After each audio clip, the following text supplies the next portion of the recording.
morning, it's Wednesday the 8th of August 2018. Welcome to this morning's United Kingdom talk, coming to you from a very sunny Lincolnshire. Not too hot this morning, I'm very pleased to say, actually. I quite like the sun and I like the heat, but it's nice that it's disappeared, at least for a while. Very hot, of course, Monday and Tuesday here. It was roasting here yesterday, absolutely roasting. And they said it was going to disappear last night, and it certainly did. Anyway, I had a nice day at the karaoke. Had a nice night at the karaoke on Monday. Good night at the karaoke. Drove up here. Nice, easy drive up here. Got here, I think, around about 20 to 2 in the morning. And I wanted to do my niece one of my very, very famous campfire stews, which consists of loads of vegetables, quite a lot of, to make it hot, chili and spice in there as well, and some corn cubes. And I got this brand new slow cooker. Right? Now, I thought it would be exactly the same as my other one. It looked the same on the box, but I got it out. My sister noticed this the other day. She said she got it out of the box and it felt very light. So I took it out of the box, and indeed it was very light. What they've done now, and I don't know if you've got a slow cooker at home, if you buy a new, I think it's a Morphy Richards one, this is from Amazon. Okay, they've changed the inside of it. So no longer have you got that really heavy ceramic-y china type insert in it, because it is a very large one. And no longer have you got that in there. There's now this like metal Teflon thing in there. And it's ever so light. I mean, I had a job carrying around that other thing, especially once it was filled out with stuff. You know, sometimes you make something in one area of the kitchen and you want to move the whole thing over there. And those slow cookers, the inserts on those, the china, ceramic, I don't know what you call it. What is that? You know, the pottery stuff. It's ever so heavy. Well, this is just metal. It's just a little thin piece of metal with the Teflon stuff. Whether that will last as long as the other stuff remains to be seen, because I've got a good habit of destroying Teflon stuff with scratching. So I must make sure I use plastic bits and pieces and wooden and not metal things to scratch around there. Oh, by the way, congratulations to Evan this morning, who got the first Facebook message in this morning, didn't you? Well done, Evan. I do believe that's a first for you. Congratulations and celebrations. Well done, Evan. And good morning to Diane Jeb. Good morning, Diane. Hayley's there this morning. Good morning, Hayley. I think your mum's coming over to the Caravan this morning, so I'm looking forward to seeing her. I do like your mum. We have a sit down there and we have a laugh together, so I think your mum's coming over today. And good morning to Ray Reynolds. They're our first few messages into the show this morning. Yesterday morning, now I did say last week you might not get a show on Tuesdays because I'm quite tired on a Tuesday morning. I tend to have a little bit of a lay-in after the long drive up here, so that indeed didn't happen yesterday. Although I must say, I was up at 8 yesterday, and I thought, shall I do a show? And then I thought, I want to try and fix the internet in here. To you, it looks perfectly all right, I know. And this computer talks to a mobile phone wirelessly, which is in a part of the Caravan that gets a decent 4G signal. So that works very well. The difficulty I've been having is with this is next to me here. I haven't got another camera there, have I, to show you? No. I've got an old Vista laptop on the left of me. Now that I use to have, I have all the news stories up there. I don't print them out or anything. There's no printer here. So I have them all up on a screen in front of me here. There's about it's about 7 or 8 news stories there that I could refer to if I wanted to. So they're up there. Now this was having trouble connecting to the 3 mobile phone. Okay, so the lady who was here before me, lovely lady called Fatma, who's become a Facebook friend incidentally, she left a Vodafone broadband, one of these things. She left one of these behind, okay, for me, Vodafone, right? And that uses the internet, which is all well and good. The thing is, as it runs out of stuff, whatever, data, you have to then buy more. You have to go and buy more. Now, you're supposed to be able to do that online. But when you go online, you've got to register and then they ask for the phone number. I don't know what the phone number is. So I can't buy more stuff for the Vodafone little... What is that called? Is it a MiFi? I think it's a MiFi. or personal hotspot thing. I can't buy extra stuff for that. But that's probably quite easy enough. I could just go into Vodafone and say, can I have another one of those little cards? And then sell me one and I'll put it in there. And then I'll have the phone number, wouldn't it? It'd be on the paperwork and all that.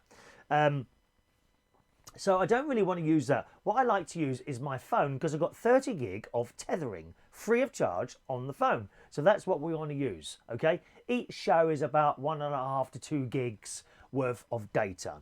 So I've also got one of these. This is actually mine one, and this is a 3-1. Can you see that? It's a bit whited out there, isn't it? There we are. This is a 3-1. So I bought a little card for that, thinking that this laptop won't connect to my phone for some reason. So I've got the 3-1, switched it on, that won't work either. It won't connect to that either. Very strange and mysterious, isn't it? This is all very technical, I know. But I'm trying to explain it to you so people who are not technical, perhaps like Ray Reynolds, would understand what's going on here. So that it won't connect to my 3 white box, and it won't connect to my mobile phone, except very occasionally. So sometimes it will connect, but more often, 99% of the time, it tells me I've got the wrong password in. And I know I haven't, because you can show the password and you can see what you put in and it's exactly right. So I was tearing out my hair trying to work out what's going on here, because it will connect to the Vodafone one. Isn't that strange and mysterious? I've said that already, haven't I? Yeah. So yesterday I spent a couple of hours in here mucking around with it, and I found a way to do it.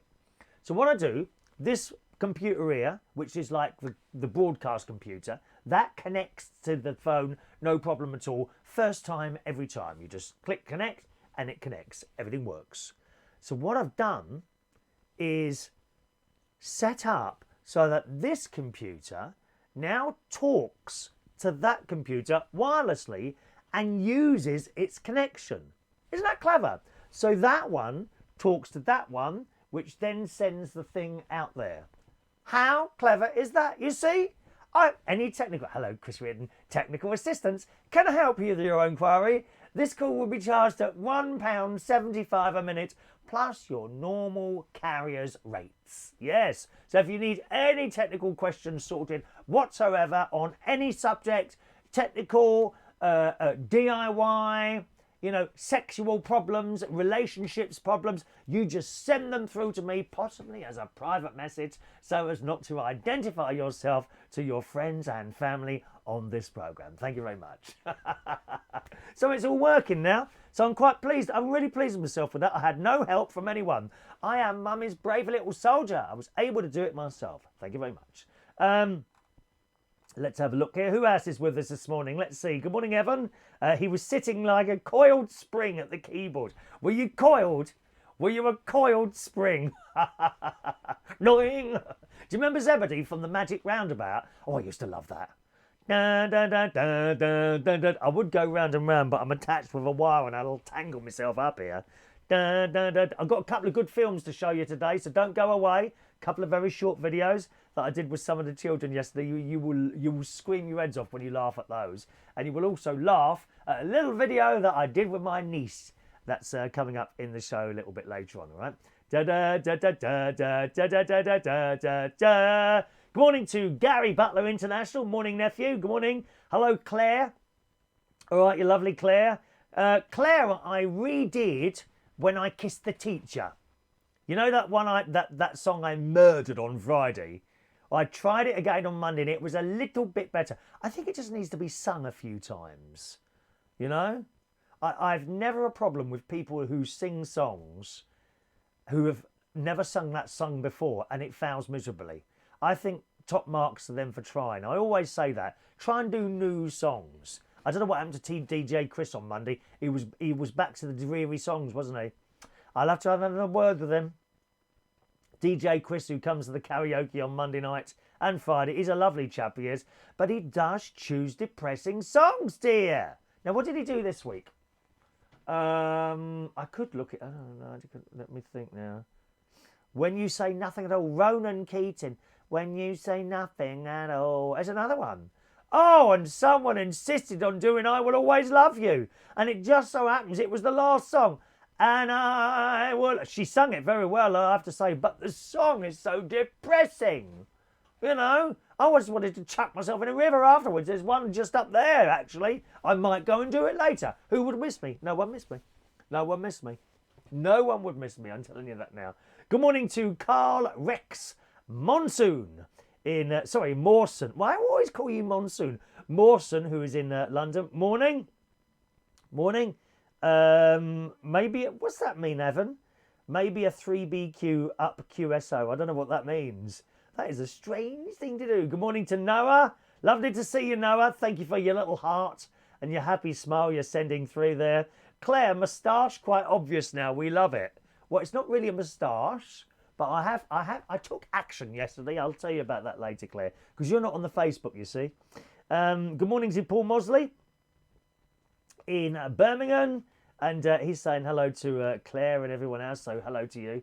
Nice to see you all this morning. So the Wi-Fi was sorted. Then quite soon after that, my sister arrived with Bernie. Now, Bernie is like a family member on my sister's husband's side. And she is one of the most wonderful, warm people you could ever hope to meet. She's such a nice lady, very, very hard-working lady. She's retired now, but she has also a 24-hour carer as well. And she bought me a couple of gifts for the caravans. Why haven't Caravan? Okay, we've only got one so far. We may extend. We might start buying caravans all over the country. What do you reckon?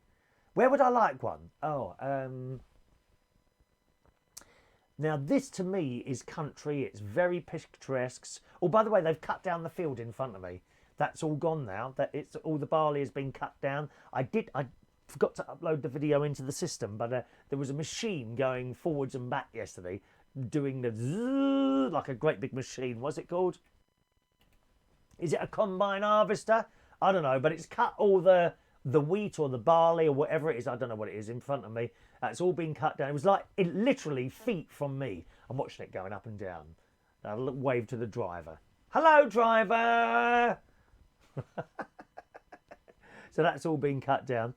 And Bernie and my sister came over yesterday and we sat on the veranda there. Again, it was an incredibly hot day again yesterday, actually. And it was all very nice. And my sister brought round, I mean, this Slimmers World thing is hopeless when you're up here. My sister brings round her delicious homemade scones with clotted cream and jam. So we sat there eating that and putting the world to rights while we're drinking tea and just sitting out there. My nephew Gary bought me another 2 chairs for out the front there. I bought 2 from Sainsbury's Homebase.